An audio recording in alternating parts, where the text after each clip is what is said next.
problema aí na minha visualização. Eu optei por nem trazer slide hoje, porque, minha gente, vocês me tiraram da zona de conforto, sabe? Porque eu tenho uma disciplina presencial na quarta-feira, mas é uma disciplina no 10º semestre, então é um total de 0 alunos, né? No 10º a galera não vem, fica eu e Dani, enfim, Miguel, às vezes conversando de boas no intervalo, porque o pessoal optou mesmo por ficar remoto. O 10º vocês sabem como é, né? Vocês irão saber também quando chegar a vez de vocês. O negócio vai ficando cansado e é isso. Então, hoje é a primeira aula, assim, nessa modalidade presencial, em período de pandemia. Eu não vou nem levar slide, porque vai que eu faço alguma coisa errada. Então, para evitar, vai ser no gogó. Mas eu vou deixar para vocês, pessoal. Eu já deixei, inclusive, depois vocês dão uma conferida, por gentileza, lá no União Digital. Tem um texto de apoio, eu até trouxe aqui para vocês verem. Fui pegar lá na coordenação enquanto a gente resolvia a questão do DTI, que é um resumo, tá? Vocês sabem que no cronograma de disciplina da gente, em cada aula tem, né, ao lado lá no cronograma, qual é o material indicado. O material que está indicado, ele é um pouco mais robusto, ele tem mais informação, etc e tal. Como todos nós, eu sei que eu não sou uma privilegiada, não sou só eu que tenho um problema com gestão de tempo. Todos nós temos pouco tempo.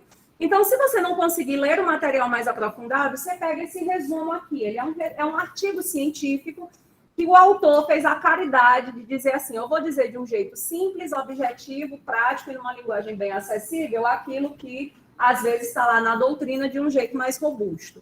Então, vocês, por gentileza, acessem. E eu vou deixar também uns slides que eu tinha feito, só a título de revisão, quando vocês forem estudar depois, tá bom?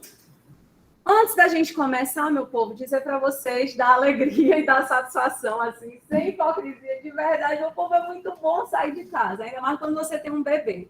É um negócio assim. Quando eu entreguei para o pai e disse, vou indo, né? Você bota para dormir, meu nome é tchau.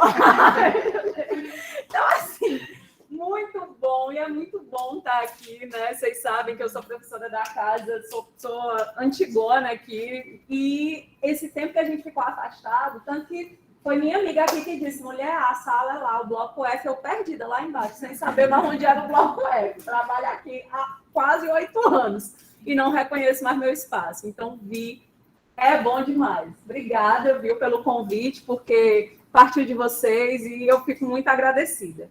Dizer também, pessoal, pedir mais uma vez a gentileza de que, se vocês ainda não tiverem assistido ao vídeo da devolutiva da AV1, depois que eu deixei o vídeo para vocês, depois que eu deixei o áudio, eu acabei não indo ver se mais gente tinha conseguido acessar.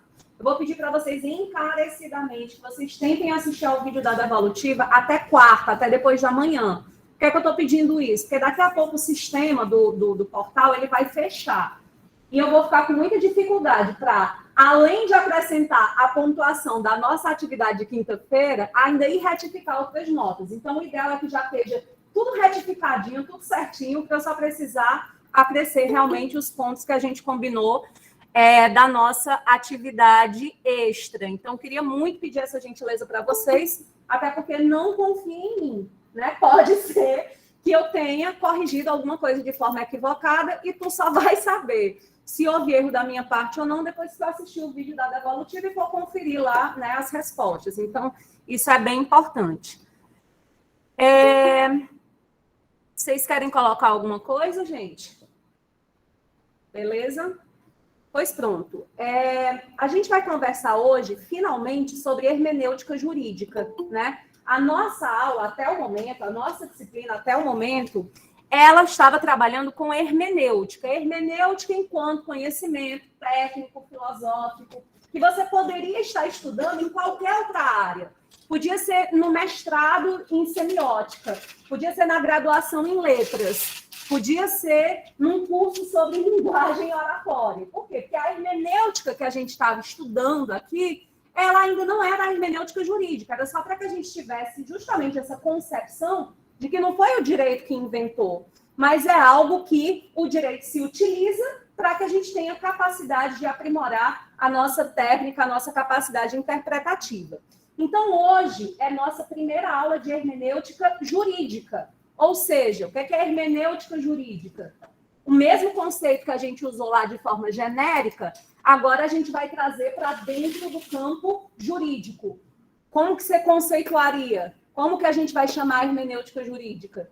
A partir daquilo que a gente já sabe no contexto geral, genérico, do que é hermenêutica. Me ajuda aí. Vocês também, viu, meu povo? Vocês podem falar, ficar à vontade, falar aí no chat. O que é hermenêutica jurídica? O que ela vai compreender? O que ela vai abarcar? Seria o direcionamento da hermenêutica filosófica e todos os outros ramos, justamente na prática jurídica. Não somente a filosófica, mas a técnica também. E como é que a gente vai chamar, o que é que compõe essa hermenêutica técnica e filosófica? O que é que ela abarca, que a gente traz para o direito? A interpretação das normas. Por meio de quê? Da contribuição científica. Massa. Contribuição científica, que a gente vai traduzir como? Onde que eu vejo essa contribuição científica? Para eu manipular, para eu instrumentalizar. Sabe uma coisa que vocês provavelmente iam ficar pé da vida com algum professor, comigo ou com qualquer outro professor? Se um professor pegasse uma questão tua aberta e a resposta estivesse, por exemplo, de acordo com a doutrina que você estudou, você indicasse lá e o professor atribuísse nota 0. Primeira coisa que você ia ficar indignada, é porque você ia dizer assim, eu tenho certeza que está correto, porque eu usei de um aparato técnico, um aparato dogmático, a doutrina. Então, a partir de qual método, qual é o teu critério para que você possa afirmar se isso está certo ou está errado? Então, o primeiro papel fundamental da hermenêutica jurídica, que é muito boa essa tua definição, que traz essa questão científica, né, desse amparo científico, é porque a hermenêutica ela nos fornece o conjunto de métodos e o conjunto de técnicas para que a gente possa fazer isso que Breno está dizendo aqui no chat, interpretar a lei e a jurisprudência. E eu diria para além, viu, Breno? Não somente a lei e a jurisprudência, mas também a doutrina, mas também os princípios, mas também os costumes e especialmente, minha gente, a vida, a sociedade. Como vocês interpretam cotidianamente os fenômenos que estão cercando vocês? Como é que vocês interpretam esse fenômeno do ativismo judicial? Como é que vocês vêm interpretando? Vocês viram hoje a notícia? Aquela imagem terrível, passou o dia nas redes sociais, muita gente compartilhando. A galera em Fortaleza, pendurada no caminhão do lixo, tentando tirar lixo para comer, para sobreviver. Você interpreta esse fenômeno? Ou você vê a notícia, passou direto, aquilo não te despertou nada? Você parou para pensar o que é o significado daquilo? Certamente que sim. Interpretações diversas devem ter vindo à sua mente. Gente, a situação da miserabilidade está grave. Meu Deus, que desumanidade. Nossa, a situação está precária. Isso é um forte indicativo de que a economia do país, etc, etc, etc. O que é que você está fazendo quando você está refletindo sobre aquilo que te cerca? Você foi para um casamento ano passado, janeiro. Foi massa. Bebeu, farrou, teve uma banda maravilhosa, selfies, declarações, o noivo dançando valsa. Esse ano, separaram. Acabou-se. Não deu tempo. Às vezes os noivos ainda estão pagando, vocês falando em festa de formatura, e eu pensando aqui numa situação que eu estou acompanhando, que a pessoa ainda está pagando as prestações da festa de casamento. O bom da festa de formatura é que pelo menos você vai formar. O casamento é ser pago, você não sabe, né? Antes de você terminar de pagar a festa, já acabou esse relacionamento. Como você interpreta isso? Nossa, realmente a gente está vivendo numa sociedade em que as pessoas elas abrem mão assim, dos relacionamentos de forma rápida. Ou então, não, você diz, graças a Deus, que bom viver nessa sociedade em que as pessoas elas são livres, elas têm a oportunidade de serem felizes. Se não está mais feliz naquilo ali, procura um outro canal de felicidade. Você está entendendo o que eu estou querendo dizer? A atividade de interpretação, ela nem está restrita à hermenêutica, porque a gente pode muito bem interpretar as questões sem levar em conta o que meu amigo disse, sem eu me utilizar de um conhecimento científico para poder interpretar, vou ler essa questão da flexibilidade, da vulnerabilidade dos relacionamentos à luz do Bauman, à luz do Lipovetsky. Não, você pode muito bem dizer, é uma bagaceira e pronto, acabou-se. Você interpretou aquilo ali da forma mais superficial, senso comum possível. Então, a gente fala em hermenêutica e lembramos logo de interpretação, e uma coisa que eu quero que vocês lembrem é sempre isso. Nós interpretamos, mas a diferença da hermenêutica jurídica, né, para o senso comum, por exemplo, é que nós interpretamos com base em técnica. Nós interpretamos com base em método. Quem construiu esses métodos e essas técnicas? O que o meu amigo me disse. Os cientistas do direito e também que não compõem o direito. Porque como a gente estudou, todos aqueles filósofos, o Habermas, o Dilthey, o Schleiermacher, aquela galera toda influenciou, inspira e impacta na hermenêutica jurídica. Então, está bem claro, meu povo, para nós. Estamos estudando, a partir de hoje, então, o conjunto de métodos e de técnicas que irão facilitar o processo de interpretação da norma. Me faz essa gentileza, por caridade. Não bota lei.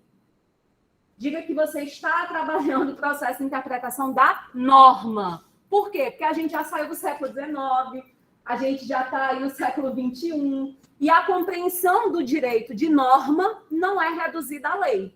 A gente pode ter uma norma principiológica, a gente tem norma jurisprudencial, doutrinária. No campo do pós-positivismo, tranquilo que eu diga isso, que eu chame os dogmas do direito de norma. Então, a gente está ali para interpretar por meio de método, por meio de técnica, a norma jurídica. Somente a norma jurídica? Não. Para eu interpretar bem a norma jurídica, eu também preciso bem interpretar os fenômenos sociais. Vocês entendem, meu povo, porque é que eu pego no pé de vocês? Eu encho o saco. Eu sei que eu encho o saco. Eu tenho consciência disso. E quando você vai estudar lá um negócio de representação, imaginária, a galera da filosofia, você fica a bicha sempre. Eu sei. Porque você fica... meu Deus do céu, para quê? Para isso. Para que você esteja atento que a boa interpretação da norma dependerá da tua capacidade de análise, de síntese, de reflexão dos fenômenos. Você não pode ser você não vai ser jurista, no máximo você vai ser operador do direito. Se as pessoas chegam com problemas, você vê, por exemplo, esse negócio, gente comendo lixo. É assim mesmo, né? A vida é assim. Uns se lascam, outros se dá bem. Bola para frente. Já vou pensar sobre outra coisa. Vou pensar o que é que eu vou jantar. Ou então, é pior, né? Ah, pois é, não trabalha. Enfim, então a gente precisa estar muito atento a análises profundas, reflexivas, e eu só vou ter condição de fazer isso se eu conseguir distinguir as representações, o imaginário que as pessoas estão inseridas, até para que eu consiga ter um nível maior de tolerância. Tipo, vou dizer uma coisa aqui que nem é tão... provavelmente muitos de vocês vão achar absurdo e tal, mas, gente, eu tenho, assim, uma dificuldade muito grande de considerar adequado essa história do uso do gênero neutro. Por exemplo, às vezes eu estou num evento, a galera chega e diz todes vocês, e eu só imagino o todinho, sabe? Eu fico assim, demora sempre 5 minutos na minha cabeça para cair a ficha de que a pessoa quis dizer todos e todas. Eu tenho uma dificuldade muito grande com isso. Eu estou dizendo que está errado, eu estou dizendo que é feio, eu estou dizendo... Não, eu estou dizendo que particularmente, por um apego, muito provavelmente, né, à gramática, a essa coisa da linguagem, eu fico um pouco incomodada. Mas, gente, compreender o conceito de representações e de imaginário me faz dizer, olha, eu não me sinto ainda pronta para usar isso, mas eu tenho total respeito. Eu entendo a representatividade que algo como isso tem. Eu entendo o imaginário de luta de uma determinada categoria de sujeitos que compreendem que é um espaço que lhes viabiliza, oportuniza direito. Eu posso até não concordar com isso. mas eu consigo respeitar, compreender esse espaço de fala, porque existe ali todo um histórico, um conjunto de representações, um imaginário que sustenta. É uma questão também de adaptação, de costume, porque até em voltar alguns anos atrás, as pessoas usavam todos e todas, alunos e alunas. Aí hoje, devido a essa função aí, a gente acaba se sentindo um pouco, não posso falar a palavra, aceitação, vamos dizer assim, porque a adaptação, para você se acostumar a falar todos, justamente como a senhora falou, por conta da gramática, por conta de toda uma cultura que você já teve. Aí é só uma questão de adaptação. A gente vai refletindo, ó, o colega traz uma reflexão, aí de repente tem outra pessoa aqui na sala que pensa, não é assim, eu acho que estão querendo empurrar um negócio dela abaixo, já tem outra pessoa que está mais no meio termo, eu ainda não consigo pensar sobre isso, eu ainda estou avaliando. Você percebe? Então, assim, o tempo todo essa atividade de interpretação está presente, mas na hermenêutica jurídica a gente vai estar extremamente voltado para a interpretação do fenômeno jurídico, da norma jurídica. Beleza, isso é o que todo mundo sabe, é o que todo mundo diz em qualquer aula de hermenêutica. Nós não vamos esquecer as outras duas funções da hermenêutica jurídica, que vocês já sabem qual é. Eu não vou simplesmente interpretar por interpretar, que eu até posso fazer isso. Muito obrigado, pobre de Fábio. Fábio Bezerra. Tudo bom, Fábio? Oi, amigo. Me desculpa. Então, assim, não é interpretar por interpretar. Você até pode fazer isso. Se você, por exemplo, está construindo um artigo científico, uma dissertação para o mestrado, beleza. Você está ali interpretando no campo abstrato, teorético. Mas, normalmente, a gente interpreta para aplicar. Então, segundo papel da hermenêutica jurídica, a aplicação desse direito. E essa aplicação nós vamos entender como a resolução dos nossos problemas. Todo mundo que faz direito, nós todos que gostamos de direito, a gente tem um fetiche, uma sanha, é uma coisinha que aquece o nosso coração, é confusão, é litígio, né? É isso que a gente gosta, é isso que a gente quer. Não é se está tudo harmônico, se está tudo equilibrado, se está tudo... Não há necessidade da nossa presença. Na hora que a galera está lá na festa de casamento, todo mundo se ama, se quer bem, a gente só é ali convidado. Na hora que é meus bens, né? Saiu o meu bem, agora é meus bens, aí a gente lembra logo de um profissional da área jurídica. E também, não somente no conflito, mas quando a gente tem dúvida, quando a gente fica, rapaz, ei, o que é que tu acha? Os primos, os tios, a galera que é do... Ei, peraí, vou perguntar para minha prima que faz direito. Mulher, eu fui ali na loja comprar uma moto, aí o homem disse que... E aí... Pode, então é muito também nesse caráter, para que a gente possa observar se a aplicação, se o direito está sendo aquilo que ele se propôs a ser. Então, a aplicação sempre nesse sentido, da resolução prática. Eu perguntei a senhora 2 minutos, só para a senhora reforçar aí para o pessoal de casa também, que quem é do presencial, que não veio assistir a aula presencial hoje, não vai ficar com falta, porque tem algumas pessoas perguntando se vão ficar com falta, disse que não, porque a disciplina ela é remota. Agora, a coordenação estendeu para quem é do presencial poder assistir a aula presencial hoje. Tem algumas pessoas que estão em casa, mas nas 2 disciplinas que nós temos presencial, estão matriculadas. Aí não vieram justamente por conta de transporte, essas coisas. Tranquilo, viu, meu povo? Se der tempo, também a gente faz frequência, porque frequência é um negócio que... o mais importante aqui é esse momento, então não se preocupem com isso. E o terceiro ponto, falamos de interpretação, falamos de aplicação, agora vamos para a integração. Esse, gente, está sendo o grande objetivo, talvez, o grande objeto hoje da hermenêutica, porque como a gente tem inúmeras situações novas... Vocês não têm a sensação, não, embora vocês sejam, com certeza, minha gente, às vezes eu olho lá na frequência, nos materiais, gente que nasceu em 2002. Meu Deus do céu, em 2002 eu já estava tanto tempo nesse mundo, né? Aquela sensação de, meu Jesus, é uma criança, minha gente, é um bebê. Não fala em bebê. Eu olho para aquilo ali, eu penso, é uma pessoa muito jovem. Mas mesmo essas pessoas muito jovens, eu acho que elas vêm percebendo essa quebra de paradigma que a gente vem vivendo. Muitas inovações no campo jurídico, muitas inovações na sociedade. Isso está fazendo com que a gente tenha que resolver problema que não foi previsto nos códigos. Então, talvez hoje a grande sacada de quem estuda hermenêutica seja justamente de ter habilidade e competência para solucionar, para interpretar, para resolver aquilo que, por mais que seja daquela grossura, o vade-mecum, ele seja ineficaz, ele seja ineficiente para a solução do caso concreto, do caso prático, sabe? Eu fico acompanhando essa questão do direito digital, gente, e incrível, né? Como já gera polêmica nos Estados Unidos e como certamente isso vai repercutir aqui. O uso de aplicativos, o uso de inteligência artificial. Tanto que tem gente que já proclamou a morte da hermenêutica, dizendo que isso não vai ser mais necessário, porque a inteligência artificial vai resolver para nós, mas não resolve, né? Tem uma coisa que o sujeito humano tem, que é sensibilidade, que é algo transcendente, que uma máquina nunca vai ser capaz. E a gente vê uma série de decisões equivocadas, né, no âmbito de tribunais estadunidenses, e a galera com muita dificuldade para recorrer, muitas vezes, porque a justificativa que deveria ser apresentada, ela está ligada a um fator subjetivo. Então, assim, do ponto de vista técnico, processual, etc., a gente não pode alegar nada. Mas, de fato, não se chegou à justiça. Que essa é a grande finalidade da hermenêutica. Essa é a grande finalidade do direito, né? É como se fosse... Hoje é dia do médico, né? Então, vamos usar o exemplo aí da medicina. É dia de São Lucas, vou lhe homenagear, meu santo.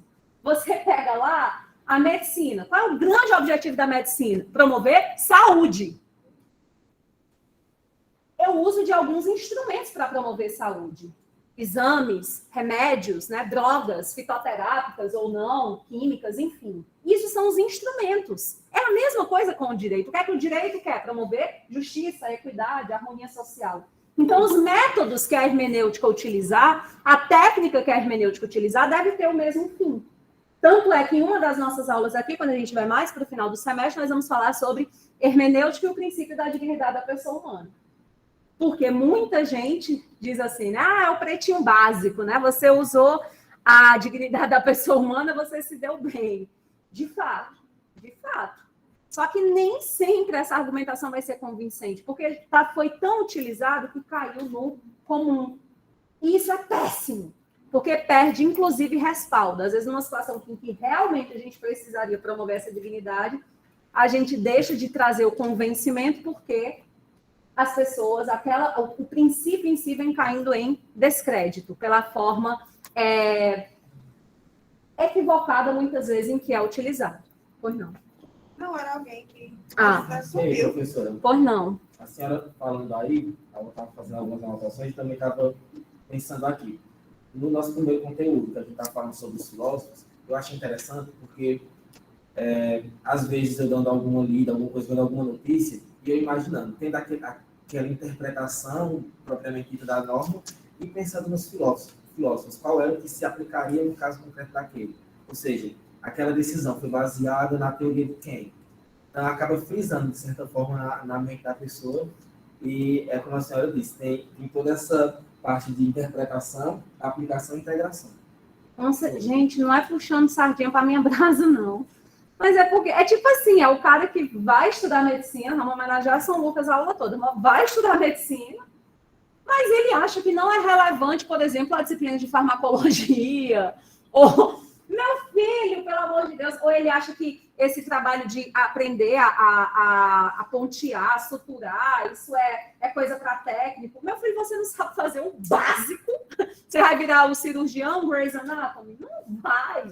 E aí, o que a galera faz com a hermenêutica é muito isso. Eu conversando com o professor Luiz André, né? Vocês sabem que o Luiz André é um professor fantástico, que é doutor nessa área de linguagem e tal, e ele ministra essa disciplina lá na FVS. Eu sempre uso a de ICOL, né? A Unileão de ICOL.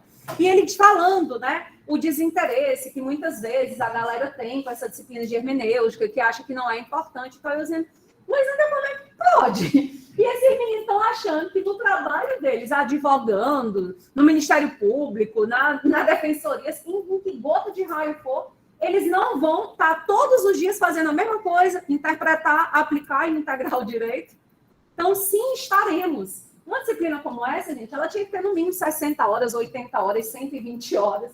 Por quê? Porque ela que vai te dar base técnica para a gente não fazer cagada. Desculpa a expressão. Mas para a gente não fazer, não continuar repetindo esses absurdos que a gente vem vendo nos nossos tribunais. Ou é para mais ou é para menos. Ou é manter a prisão de uma pessoa que cometeu um furto famélico em nome do rigor, ou é simplesmente dizer que, nessa situação, eu, a juíza, acho que não vou aplicar a lei porque não é legal e pronto. E justifica com base em subjetividade.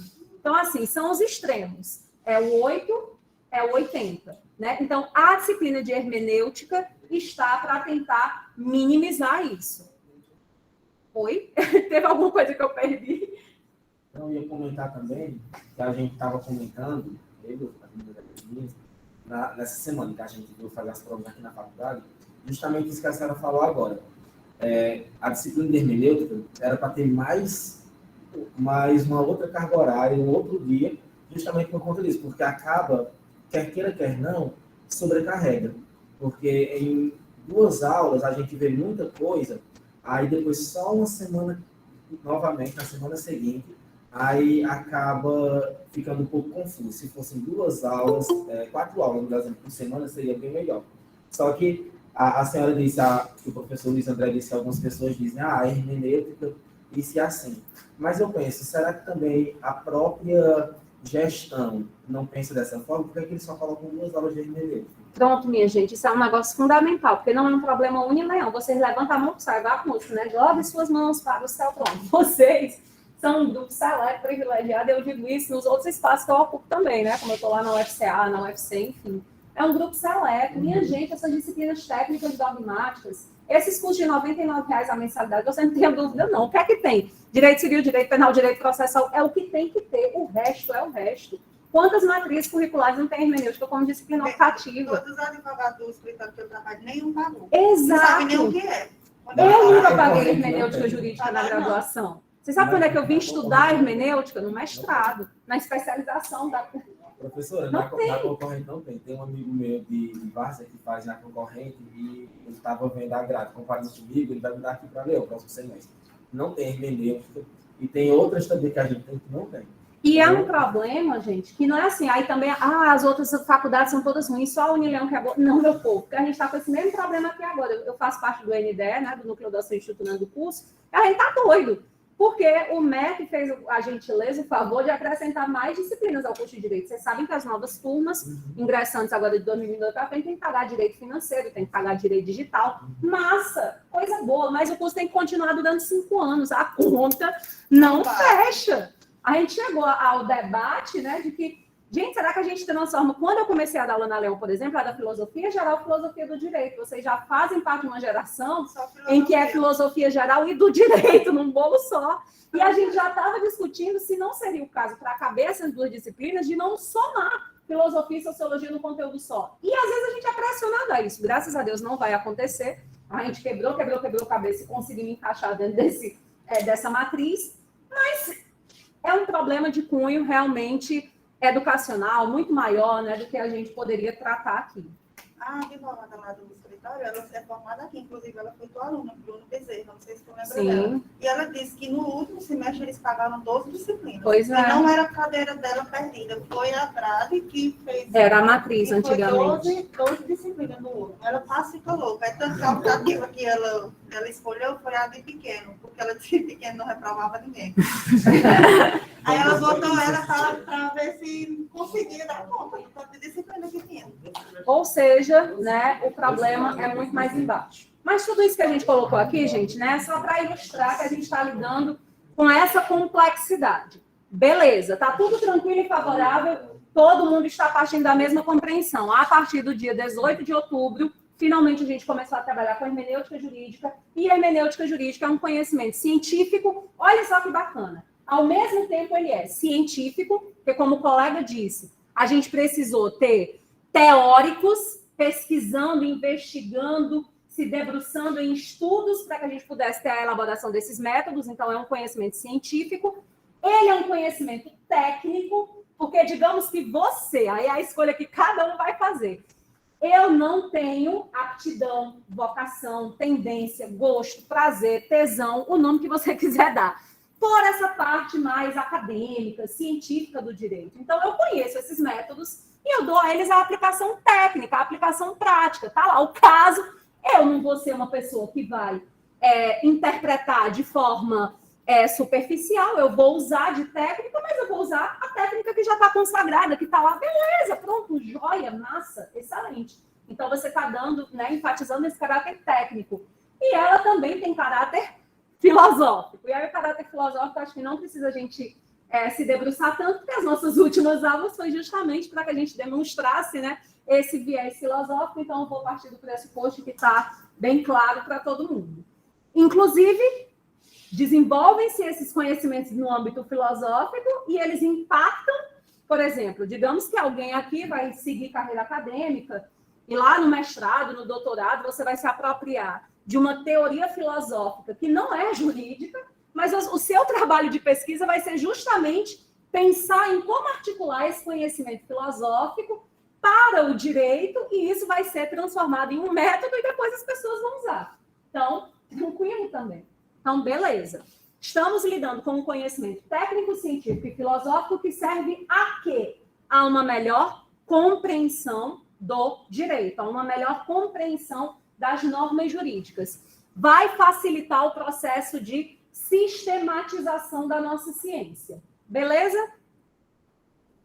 Tranquilo e favorável, né? Ok. Então, hoje, gente, eu queria falar com vocês sobre os métodos que eu vou chamar, assim como o Carlos Maximiliano, que vocês vão ler. A gente só se encontra um dia na semana, né? E como o colega disse, às vezes é muita informação. Quebra esse texto.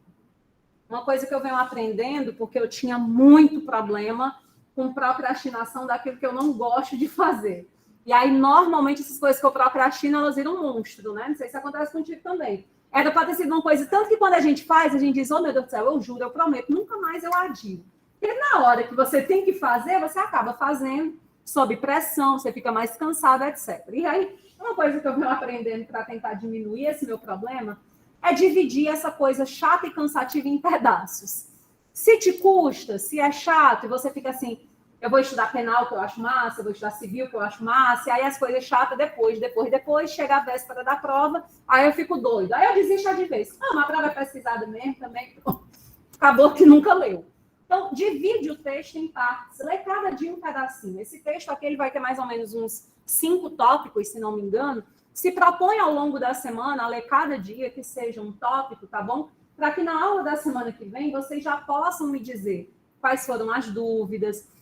Porque, sinceramente, gente, às vezes eu acho que foi isso que faltou nessa primeira etapa. Porque a gente, cada aula, chegava, tudo certo, tranquilo, favorável. Né? Quando o negócio veio, aí... Valeu-me, Padre Inciso, né? Então, se a gente mantém a leitura em dias, tem também como você chegar na aula da semana seguinte e dizer, ó, mulher, vem cá, porque esse parágrafo não entendi nada disso aqui, ou confuso, ou tal, e a gente tem a oportunidade de já ir ajudando, né?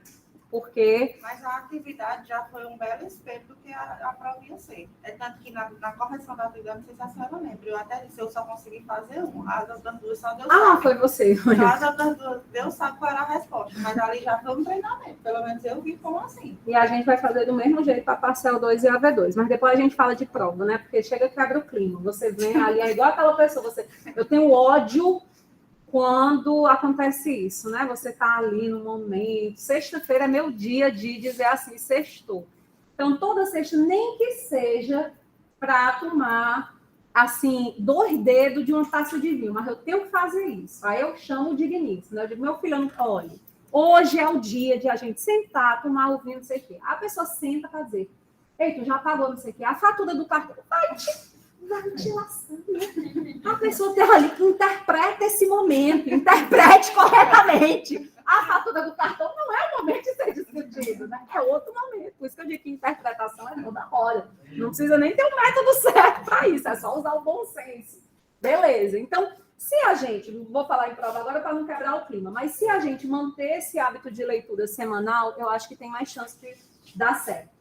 E aí, pessoal, o que é que vocês vão ver? O Carlos Maximiliano, ele vai dividir os métodos. Você que está anotando aí, eu vou deixar isso nos slides, mas se você já quiser anotar, você também separa. Você coloca os métodos tradicionais ou conservadores da hermenêutica, e você coloca os métodos modernos ou pós-modernos, tá bom? A gente vai dividir aqui. Professora, qual está certo, qual está errado? Todos estão certos e nenhum deles está blindado de falha.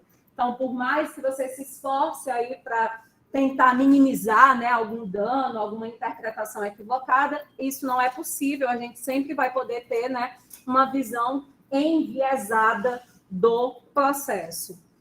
Falhar faz parte da experiência, né, da vida humana. Por isso que, às vezes, eu acho muito engraçado, né? Chega gente para mim e diz assim, mulher, Francida, como é que pode? Ah, mas tirar uma nota tão baixa. E eu estudei, eu li, eu assisti as aulas, eu fiz tudo, mulher. Eu digo, pois é, mulher. Eu tenho um primo que morreu com 35 anos, fazia corrida, comia salada, teve câncer e morreu. A vida, ela não é justa, as coisas não necessariamente saem como a gente planeja, por mais que a gente se esforce, o caminho pode ser outro, né? E aí, por isso que eu quero dizer que não vai ter o método adequado, não vai ter o método correto, não vai ter o método dos métodos. Você vai dividir, então, agora, a gente vai tratar daquilo que é chamado de hermenêutica clássica. O que é a hermenêutica clássica?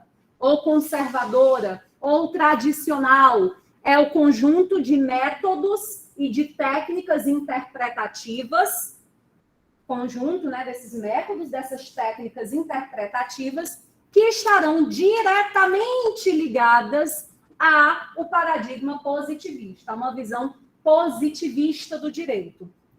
Normalmente, quando a gente está aplicando método de hermenêutica clássica, a gente está ligado àquela hermenêutica técnica. Lembram que a gente falou sobre hermenêutica técnica? Quais são as características da hermenêutica técnica? Ela é cientificista, ela é objetiva, né? Ela busca a imparcialidade acima de tudo, ela está apegada à segurança jurídica. São aqueles valores bem próprios do positivismo. Isso é ruim? Isso é inadequado? Não, isso é uma escolha. Ainda teve gente que caiu na casca de banana, não foi, minha gente? Os métodos, a aplicação da hermenêutica, ela garante neutralidade, não sei. Não! Por que não? Porque você está fazendo uma escolha. Mesmo que você interpretou literalmente, preto no branco, você escolheu. Houve ali um pouquinho de subjetividade. Porque você podia ter escolhido de uma forma pós-moderna, mas você fez uma escolha por um método clássico, literal. Então, beleza. Como é que são os métodos conservadores, clássicos, tradicionais? São aqueles métodos e técnicas interpretativas que vão estar ligados à hermenêutica técnica, ao positivismo jurídico. Como é que é essa hermenêutica neoconstitucional, né? Hermenêutica pós-moderna, hermenêutica moderna?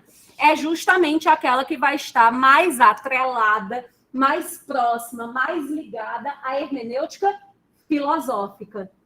É por isso que são métodos de interpretação que dão muito mais liberdade ao jurista. Você pode até mesmo fazer uma interpretação contrária ao que está na lei. Eu não encontro exemplo melhor, minha gente, do que essa forma como a gente vem tratando o direito dos animais na atualidade. É contra a lei. A lei me diz que é coisa, mas a interpretação que eu estou realizando praticamente equipara a pessoa. Isso não é uma hermenêutica clássica, isso é uma hermenêutica filosófica, pós-moderna, moderna, né? Que vai permitir esse grau de flexibilidade, né? Esse grau de subjetividade na atividade do jurista. Está claro, minha gente, para todo mundo a diferença da hermenêutica clássica para a hermenêutica moderna, pós-moderna, neoconstitucional, vai ter vários nomes, né, para esse segundo grupo. Está bem claro? Pronto. Pois nem a hermenêutica técnica clássica, nem a hermenêutica filosófica são o samba do crioulo doido. Aí você diz assim, como assim, Francisco? Uma das coisas que mais acontece é a gente observar uma sentença completamente inadequada, ou uma petição, ou uma... Eu fico olhando assim o celular, meu povo, me desculpa, é porque eu comecei a aula dizendo, né? Deixei o menino em casa, o pai que cuide, mas mesmo assim eu tenho medo dele não garantir a sobrevivência da menina até as 20 anos. Então eu estou aqui com o olho no peixe, outro no gato, mas não é por outra coisa, porque eu ainda estou me acostumando. Então, essa condição de que é flexível, é subjetivo, isso significa que eu posso interpretar do jeito que eu quiser. Mentira. Então, decisões, foi na prova de vocês que eu coloquei a decisão que o juiz dizia que a prática do culto africano não era religião. Pronto, o que é aquilo ali? Que hermenêutica é aquela? A hermenêutica clássica, a hermenêutica moderna, pós-moderna, hermenêutica de porra nenhuma. Aquilo ali é o que eu carinhosamente chamo de samba do crioulo doido. Aquilo ali é erro de interpretação. É um erro desse sujeito que está ali no Poder Judiciário. Ele está ou de má fé, se utilizando desse viés flexível da hermenêutica contemporânea para manipular a norma como ele quer, ou ele realmente não entendeu o que significa e está aplicando de forma equivocada. Inclusive, na minha resposta, eu citei que o imaginário que a gente tem do juiz, de uma pessoa tão, assim, acima da gente, porque o imaginário realmente é quando você vê um juiz ser uma pessoa bem, de nível bem elevado. Como se ele tivesse usado daquilo para fazer o que ele queria. E não necessariamente né, meu povo? Até que isso. É muito bom ela ter colocado isso. Porque, assim, às vezes os estudos e a crítica que você faz, às vezes os estudos para a formação da magistratura ou qualquer outro concurso é tão técnico, né? A pessoa está tão nos esquemas, nos resumos, no bizu, que de fato a pessoa não mas ele, uma criança é um gênio, só tirava 10 na faculdade, passou com 22 anos. Beleza, isso não tira o mérito, né? Mas, pelo contrário, demonstra uma falha do ensino jurídico em si, né? Da educação jurídica em si.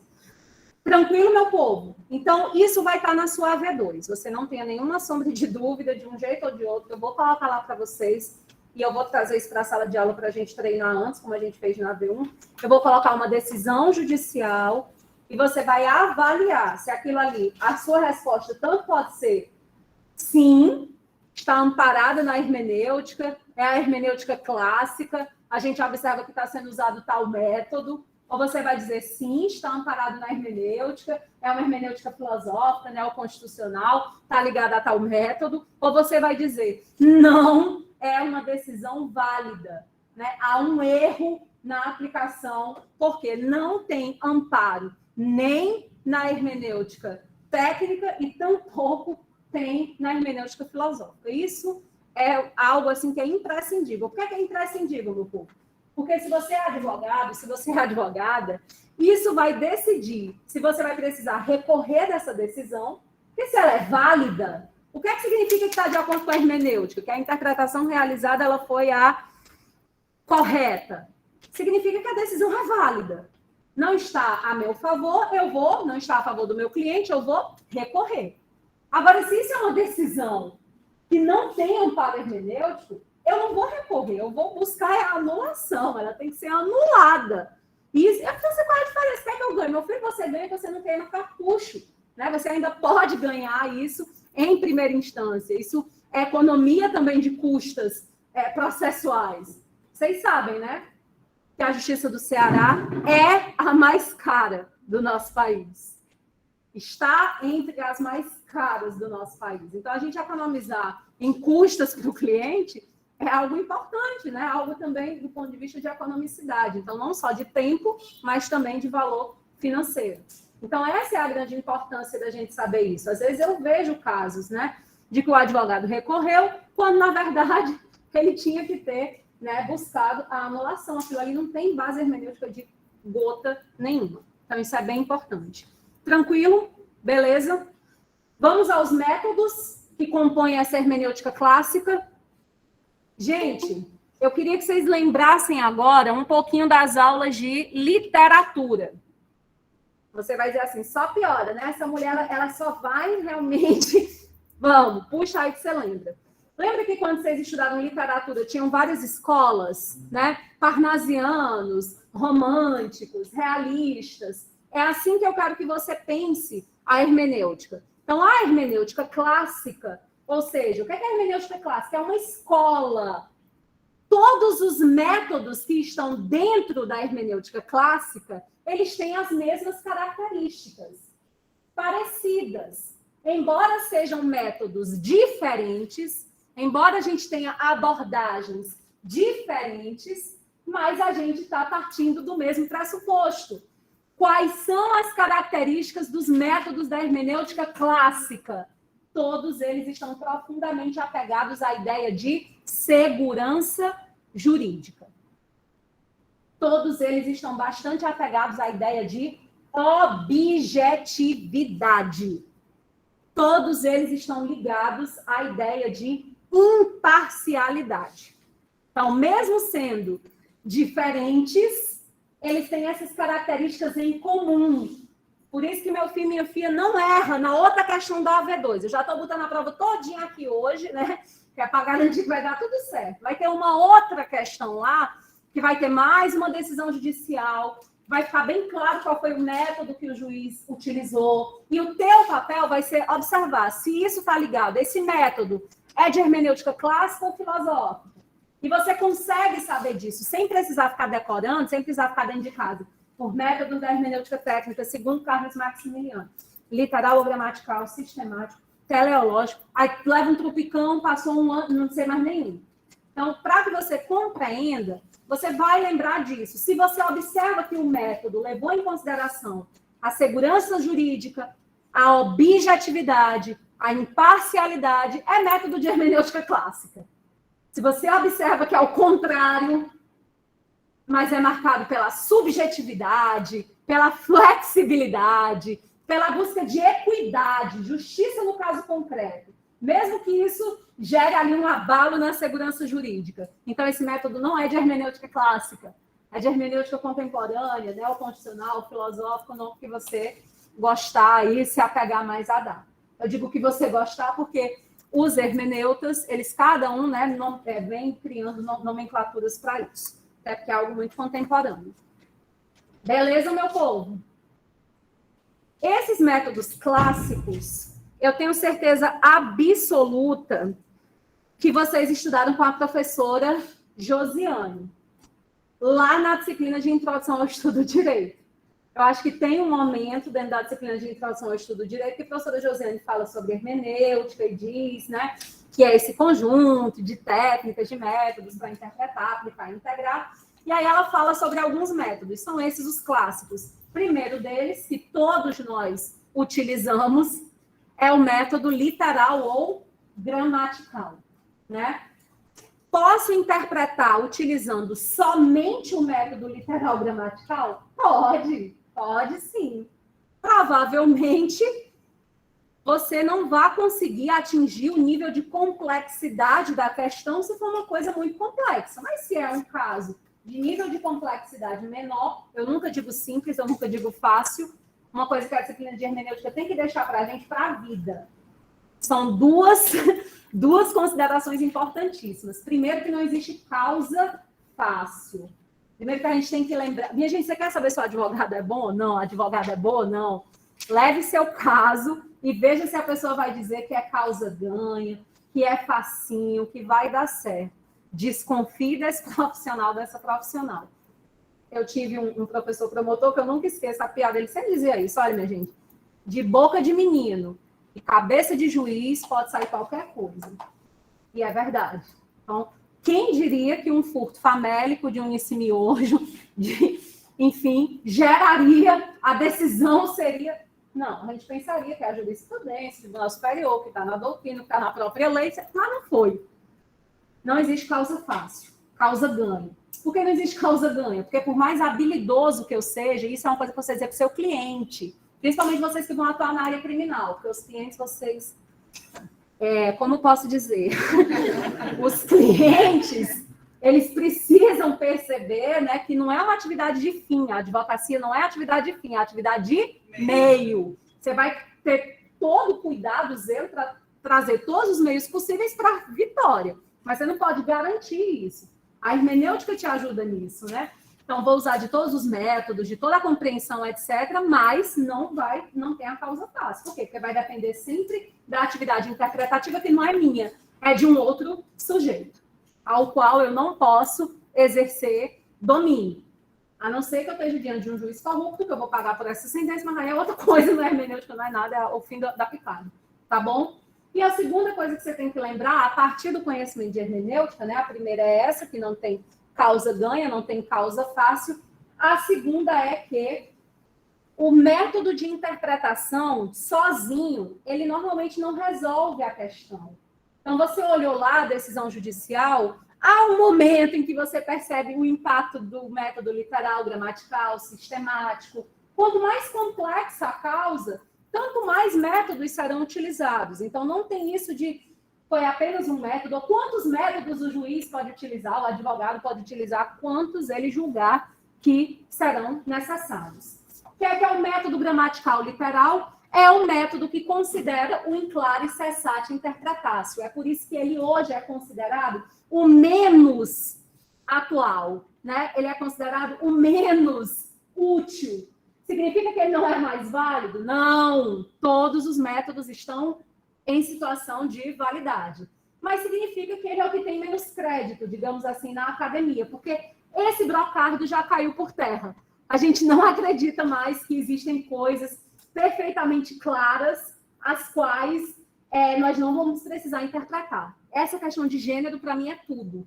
Assim, deixa escancarado para quem ainda desconfiar. Minha gente, o que é que você... Quem, no século XIX, ia imaginar que, diante de um pênis e de uma vagina, alguém poderia questionar, né, a sexualidade? Ninguém pensaria isso no século XIX. É algo físico, objetivo, visível, palpável, sensível. Mas no século XXI, não significa nada. Porque a gente trabalha com essa ideia de transgênero. Então, é o homem que está no corpo da mulher, a mulher que está... Eu não sei. Então, perceba. Se você concorda com isso, você discorda disso, não é esse o ponto, entende? Eu só estou querendo trazer um exemplo para que você perceba que o método literal, ele vem caindo cada vez mais em desuso, porque onde é que está a clareza? Na sociedade em que nós estamos inserindo. O que é óbvio? O que é evidente? Está cada dia mais difícil que a gente diga isso.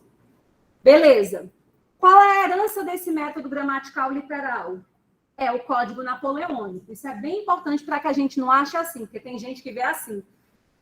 O direito como um processo de constante evolução, como se a gente tivesse, igual a bandeira do Brasil, ordem e progresso, né? A gente está sempre progredindo, os métodos vão só melhorando. É aquela história, né? Só melhora. Não! Não é que veio do fraco para o forte, do menor para o maior, não. Tudo é contexto histórico. Por isso que quinta-feira eu convidei vocês para essa live, que a gente vai falar sobre a relação de direito e história, porque quem não interpreta o direito como um fenômeno histórico se perde, né? Fica desatualizado, não consegue compreender o fenômeno em que ele está inserido. E aí, gente, nessa perspectiva literal, gramatical, o Código de Napoleão foi uma bênção. Você imaginou um Estado absolutista? Você se coloca na condição de um Luís XIV daquele na França, o cara que concentra na sua mão o legislativo, executivo, judiciário. Se eu quiser, eu mando prender aquele ali na masmorra. Mas aquele outro ali, que fez a mesma coisa, a mesma idade, a mesma situação, eu digo que está perdoado. Por quê? Porque o rei sou eu. É literalmente o dono da porra toda. Beleza, então eu não tenho essa preocupação. O que é que a Revolução Francesa, né, o Código Napoleônico, o que é que inaugura para a gente, meu povo? Vocês estudaram isso em Direito Civil, não foi? Ele inaugura essa ideia de segurança jurídica. Por isso aquela ideia de que tem que estar na lei, tem que estar escrito. Isso é maravilhoso. É maravilhoso. Isso me traz segurança. Minha gente, não é bom não, é edital bem feito. Um edital de um concurso em que você sabe quais são as regras, que você não é surpreendido, que você tem a sensação que todos serão tratados da mesma forma e que os desiguais serão tratados de forma desigual, porque existem razões ali já apresentadas previamente. Então, segurança jurídica, meu povo, é uma bênção. É por isso que o método literal gramatical, ele foi e ele continua sendo importante. Em momento algum aqui eu estou dizendo que ele não é importante. Eu estou dizendo que muitas vezes, diante da complexidade dos problemas, ele já não é mais capaz, como uma vez ele já foi no século XIX, de resolver toda a questão. Tanto que o que era, meu povo, que um jurista do século XIX, até meados do século XX, ele se preocupava em estudar. Ele se preocupava em estudar gramática, latim, conhecer a etimologia da palavra era fundamental para trazer o raciocínio jurídico adequado, porque tudo estava pautado numa interpretação baseada no que está escrito. Exegese. Mas deixa eu dar a fala para o colega, para a gente não... É só para falar, professora, que essa questão da segurança jurídica meio que ela extrapola a própria noção de direito. Então, querendo ou não, nossa sociedade atualmente, a segurança jurídica é muito importante para que os fatores econômicos, os fatores sociais, a gente vê bem o cenário brasileiro atual. A gente vê um desentendimento muito grande entre os poderes, seja entre o executivo, o judiciário, por aí vai. E meio que essa segurança jurídica acaba prejudicando muito a questão econômica no nosso Brasil. Qual vai ser o investidor que vai querer atuar em um país que sequer dá para prever o que vai acontecer no dia posterior? Então, é bom entender essa questão da segurança jurídica como algo vital, não só para a questão do direito, mas todos os outros fatores sociais da sociedade. Perfeito! Ainda bem que vai ficar gravado. Isso é importante, a participação dos colegas, meu povo. Não pense que o professor é quem sabe que de raspar, não. Um menino desse, eu devia ir embora. É erradíssimo que a gente precisa entender desse método literal. E eu vou concordar contigo dizendo assim, de fato, segurança jurídica, né? Mas essa história que tu tá trazendo aí de segurança, gente, o que é que a pessoa é esquizofrênica? Quem é a pessoa que é mentalmente doente? Quando é que a gente fica ansioso demais a ponto de se tornar uma doença? As nossas incertezas começam a ser minadas. Viver numa sociedade repleta de incerteza, de insegurança, isso prejudica a gente enquanto ser humano. O ser humano busca essa ideia de... né? Tanto que a gente sabe, eu posso morrer amanhã, mas eu tenho certeza, meu filho, que você sabe o que é que você vai fazer amanhã. Não é porque você sabe, posso morrer amanhã. Pode, mas... Você tem uma rotina, porque se você não tiver essa rotina minimamente estabelecida, você adoece mentalmente. E quem está dizendo isso não sou eu, não, né? O Jung, o Freud, né? Essa galera aí, lá da psicologia, da psiquiatria, é esse povo que está dizendo. A gente precisa de uma mínima segurança, de uma mínima estabilidade.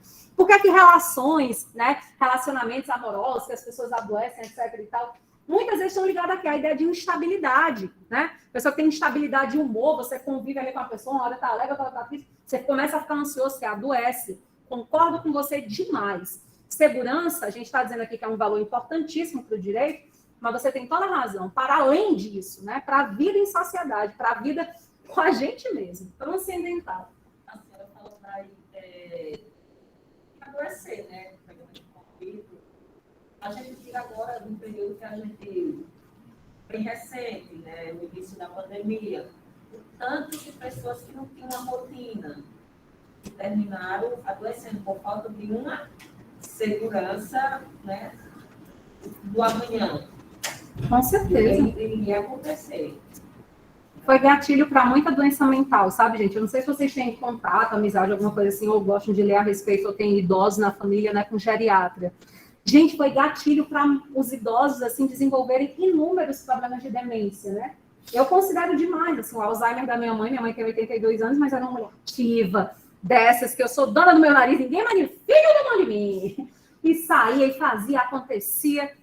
Alzheimer evoluiu muito rápido. Foi assim, poucos meses após a pandemia. Tanto que hoje eu carrego assim, um arrependimento imenso de ter deixado trancada, né? De não ter deixado sair, de ter interrompido bruscamente a rotina. A gente pagou um preço também muito alto por essa decisão, que a gente naquele momento achava que ia trazer proteção, etc. e tal. Mas tudo isso para trazer a ideia da instabilidade, né? Como a coisa de você vem achando que a vida é de um jeito, muda tudo, isso prejudica. Então, de fato, a segurança está muito para além do direito. Beleza. Método literal também é conhecido como método gramatical. Não precisa de... Agora eu vou usar o enclave e cessar de interpretar. Por que ele também é chamado de gramatical? Porque ele está bastante amparado na gramática, né? Na ortografia, na etimologia, nessa questão mesmo da gente entender. E, de fato, né, meu povo? Eu já disse a vocês, né, que teve uma pessoa, não foi esse semestre anterior. Mandou o recado para mim no WhatsApp. Professora, não estou conseguindo responder a questão da sua prova porque não sei o significado de tal palavra. É por isso que, às vezes, eu tenho certeza que o povo acha que eu sou grossa, então é porque, às vezes, me falta o filtro, né? Eu falo antes de pensar. É o jeito que eu respondi, não foi para ofender, mas porque foi na hora, assim, de imediato. Eu digo, o tempo que tu tá mandando essa mensagem para me dizer isso é o tempo que tu dava uma gulgada e descobria o significado da palavra. Porque a palavra é pesquisada. Então, de fato, não conhecer o significado pode atrapalhar a interpretação, né? Você acha que é uma coisa, na verdade, é outra coisa. Isso gera conflito, inclusive. Ah, eu achei que você estava me ofendendo. Não, me desculpa. Eu disse isso não foi uma brincadeira. Quem nunca? Enfim, método gramatical literal. Mas ele também é conhecido como método exegético. Vocês lembram disso? Josiane chegou a falar com vocês? A escola da exegese, né? É justamente aquele conjunto de teóricos, de pensadores que articulou de forma científica como que deveria ser esse método. Então, por isso que também é conhecido, né, como método exegético. Tanto que, cuidado, viu, meu povo? Às vezes na questão tem lá, dizendo assim, realize a exegese. Aí você não vai confundir, né, dizendo que está pedindo para eu fazer uma interpretação literal. Não, é porque o método exegético, ele foi, né, o principal método, digamos assim, do direito durante tanto tempo, que meio que virou uma marca. Muitas vezes a gente usa a palavra exegese no sentido de interpretação, como sinônimo de interpretação. Então, vai caber a você interpretar na questão se eu estou pedindo para fazer a exegese, né? Então, se a gente está pedindo para fazer a exegese, é para fazer a interpretação. Agora, se é para interpretar a partir do método de uma análise exegética, aí a gente está falando do método literal gramatical. Tranquilo? Outro método que é técnico, que é de hermenêutica clássica, é o método histórico. Segundo método que a gente vai falar hoje. Influência de quem? Profunda de um homem chamado Dilthey.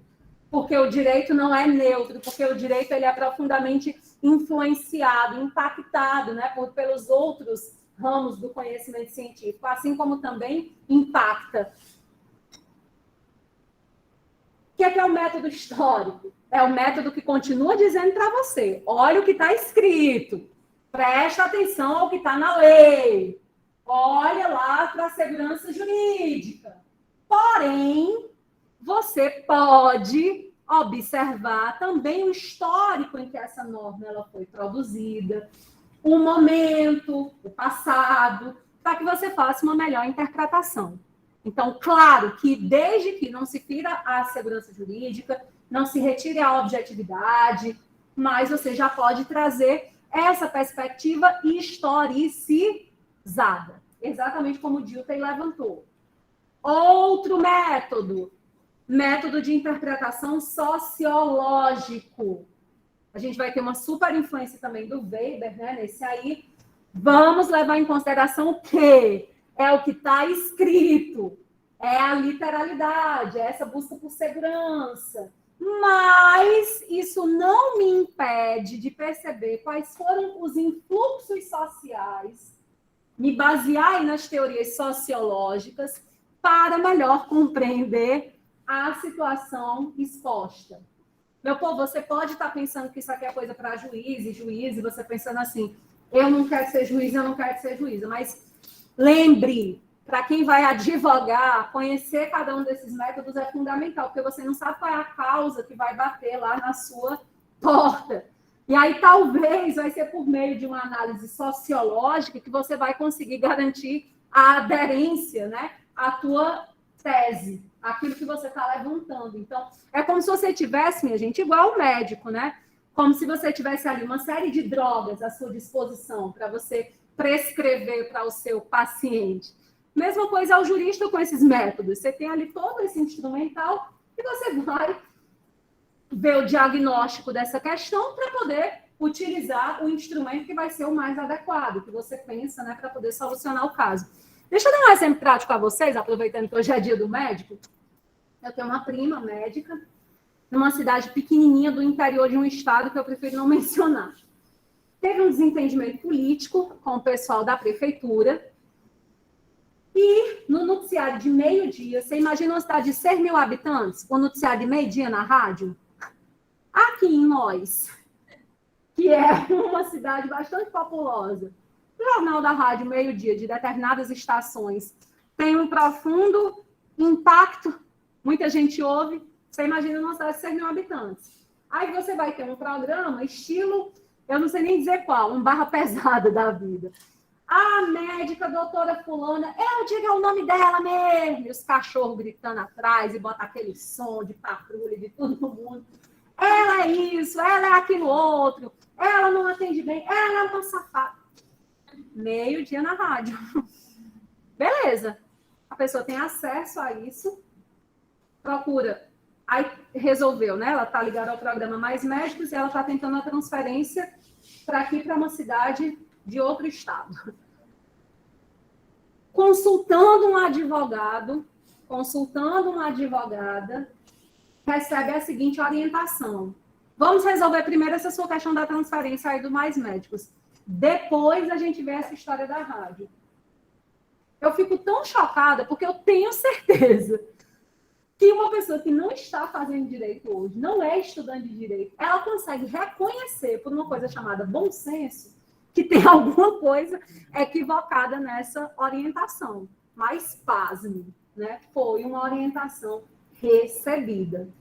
Tanto que agora ela está com outra pessoa, indiquei, quem pode dizer que é um colega da casa, né? Cláudia, que é uma pessoa extremamente da minha confiança, etc e tal, blá. Ana Leto, sabe, eu não advogo, não faço, mas vou te indicar aqui uma pessoa que eu sei que vai te acompanhar direitinho. Meu povo, é nessas horas que a gente vê.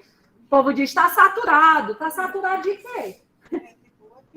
Porque é muito amadorismo para pouco, assim, eu não sei nem dizer. Então, assim, você... naquelas faculdades de 99 reais. Você pode usar da hermenêutica como melhor lhe convir. Se é melhor para o teu cliente uma análise literal, faça a aplicação do método literal. Se é melhor o sistemático, que é o que eu vou falar agora, faça o sistemático. Qual que é o método de interpretação sistemática? Eu estou indo rápido porque eu sei que todos nós estudamos isso lá em Introdução ao Estudo do Direito. Método sistemático é aquele que diz, olha, o direito a gente separa em ramos para facilitar o estudo, a compreensão, mas o direito é uma coisa só. Não tem como você ser um bom penalista, um bom civilista, se você não tem aí a compreensão constitucional, né? Você não tem como ser um bom não sei o quê, então o direito deve ser interpretado de forma que a gente garanta essa unicidade. E não é nem só do ponto de vista constitucional, hierarquia das normas, é no ponto de vista daquilo que garanta melhor sentido.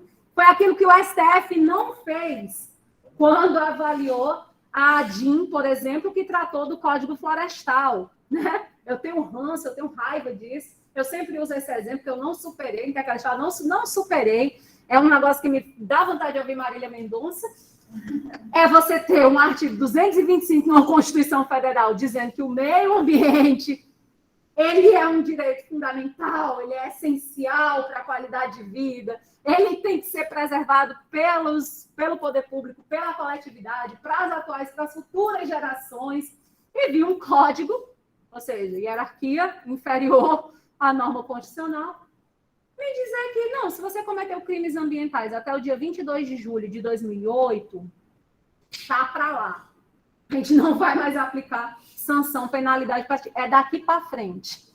Parece essas histórias de briga de casal, né? Que a pessoa combina, diz assim, não, daqui, pois tá bom, tá perdoada, né? Daqui para frente a história é outra. Não dá para ser assim, se é um direito difuso, indisponível, foi a interpretação que o STF fez. Se rebolou, se apertou para dizer que isso é desenvolvimento sustentável e garantiu a constitucionalidade desse artigo do Código. É uma interpretação sistemática? Não é. Ah, mas é a Corte Suprema do país. Beleza, engoli mais quadrado. Se vocês não são desse tempo, vocês são tudo novo. Mas tinha uma propaganda de uma cerveja, eu gosto demais, minha gente. Ah, não, assim, que eu valorizo muito, se chama cerveja, né? Uma pessoa tomava uma determinada cerveja, ela descia quadrada, né? É isso aí. Desceu quadrado. Mas foi o STF que disse, beleza, tá bom. Mas isso não é sistemático. Então, a interpretação sistemática, ela leva em conta a harmonização desse conjunto de normas. Faz sentido, por exemplo, não faz sentido, nesse caso, que um país que diz que quer garantir o desenvolvimento sustentável, ao mesmo tempo diga, deixa essa dívida para lá, vamos para frente, que atrás vem gente. Não é coeso, né? Beleza. Falamos de quais métodos? Literal ou gramatical, histórico, sociológico, sistemático, está faltando qual? Teleológico, não é verdade? Ó, é o mango mesmo, viu? Eu acho bom avisar com antecedência, que é para ninguém depois ficar mango. Mango daquela pessoa que quer falar método teleológico e bota lá teológico. Ah, Francida, foi um erro de digitação, vou mangar. Vou dizer que tenha cuidado. Porque se você falar em método teleológico, de fato a gente, é o fim da lei, é o espírito da lei, continua na literalidade. Você percebe? Todos esses métodos têm uma característica em comum. Qual é a característica em comum? O apego à segurança jurídica, o apego àquilo que está escrito, o apego à objetividade, todos eles. Agora, vai mudando a forma como eu me apego a isso. No caso do teleológico, eu já tenho ali um maior distanciamento, digamos assim, né? Eu já me arrisco a ter uma postura um pouco mais subjetiva e tentar descobrir qual é o sentido. Lembra quem, meu povo? Esse negócio de buscar a intenção do legislador, a intenção de quem construiu. Lembra quem? Lembra, né? A hermenêutica romântica lá do Schleiermacher. Então, não é à toa. Tem um contexto histórico, né, que influencia, que permite o desenvolvimento desses métodos. Então, o método teleológico é aquele em que a gente vai visar, vai buscar a intenção do legislador. Inclusive partindo do pressuposto que o legislador não é Deus. Ora, a lei de Deus, o sujeito que se diz, não, eu sou uma pessoa, né, de fé, aí a gente questiona, não, Deus disse assim, mas deixa eu explicar. Não era bem isso. Você imagina uma lei humana. Então, no método teleológico, a gente vai tentar descobrir esta intenção para que a gente faça uma melhor aplicação. Você diz assim, não é perfeita. O legislador se expressou mal. O legislador usou um termo dúbio. O legislador acabou provocando uma antinomia. Então, buscar esse sentido é um jeito de até melhorar a qualidade dessa norma. Meu povo, esses são os métodos da hermenêutica clássica que merecem o nosso destaque. Na aula da semana que vem, a gente vai falar de hermenêutica contemporânea, de hermenêutica filosófica, vocês vão ver que é tudo o contrário. É chuta o pau da barraca. É subjetividade, assim, total. Até o que você está sentindo na hora. Menino, uma vez um amigo, né, que é muito fresco, até disse, menino, até se o juiz está com vontade de cagar ou não na hora, vai fazer diferença na interpretação. Tão subjetivo que são os métodos. Isso é opinião, viu, gente? Não é posição, opinião. Isso é péssimo, né, não? Você ficar à mercê do que... Mas, enfim, a gente vai estudar todos eles, observando, de repente, os impactos positivos, negativos, onde você vai se encontrar para se apegar e fazer a aplicação. Queria só aproveitar esses minutos finais, o povo que está em casa, minha gente, deu para pegar direitinho? Beleza, Bruna, se preocupe não. Interpretação é um negócio tão doido, agora eu me vi aqui na tela e lembrei. Vocês provavelmente não me conheciam antes, né? Porque a gente... terceiro semestre não. Mas eu usei o cabelo alisado durante muito tempo, durante a maior parte da minha vida. E um dia foi tão engraçado que ao final de uma aula, uma aluna que já era minha aluna há muito tempo, que eu tive uma época aqui na Leão que eu dava aula primeiro, segundo, quinto, sétimo, essa coitada aí deve ter sido uma dessas, né? Entrava semestre, saía semestre, oi. Ela fala muito também. Porque eu estava lá, né? Era nós, vamos lá. E aí a aluna veio pedir para... Professora de fato, mulher, parabéns. Tá tão linda essa tua militância agora. E eu não entendi. A interpretação que ela deu para o fato de eu ter perdido completamente o saco, depois de estar com o menino pequeno em casa, né? De estar secando, pranchando, analisando, fazendo isso, aquilo. Por isso que eu resolvi, não. Ela estava interpretando como um ato político que influenciaria outras mulheres a se libertarem da ditadura, coisas que eu nunca tinha ouvido nem. Mas é o quê? Isso não é atividade interpretativa, não. Por isso que a gente precisa ter um super cuidado, não é, meu povo? Com aquilo que a gente reconhece. Porque nesse caso é uma bobagem, é uma firula, mas pode acontecer com um caso concreto que vai cair na sua mão. De pessoas que se desentenderam de uma situação que foi mal interpretada e por isso nasceu o litígio. E às vezes não vale a pena litigar, mas promover a mediação daquela situação. Até porque financeiramente nem compensa. Então, assim, tudo isso a hermenêutica pode nos proporcionar. Resumindo, sobre a atividade valendo pontuação extra quinta-feira.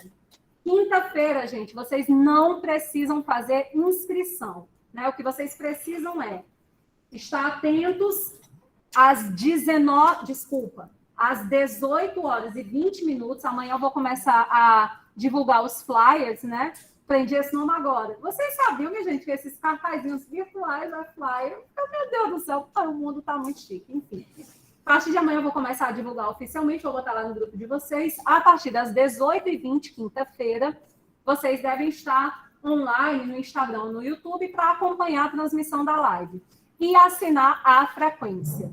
Aquelas pessoas que vão responder as questões que vão ficar disponíveis para vocês, a partir de sexta, eu deixo lá no portal e vocês têm até segunda-feira para responder. Tá todo mundo fazendo a calma, né? Sem estresse. Essa live, gente, vai marcar o início, né, de um conjunto de lives para o lançamento do meu livro. Né? Dia 27 de novembro eu estou lançando a minha tese de doutorado como livro, trata sobre essa relação de história, direito, hermenêutica, etc. E aí o evento é o primeiro dessa série de lives que vão acontecer. Então, já deixo o convite para vocês para as próximas, né? Não valerão pontuação, mas que podem trazer aí algum ganho do ponto de vista teórico. Beleza? Dúvidas, perguntas, reflexões? 7:50. Vocês querem ir embora ou querem que eu faça a frequência? Um beijo. Aquele abraço. Satisfação. Tchau, gente, que está aqui online. Deixo a aula para vocês amanhã.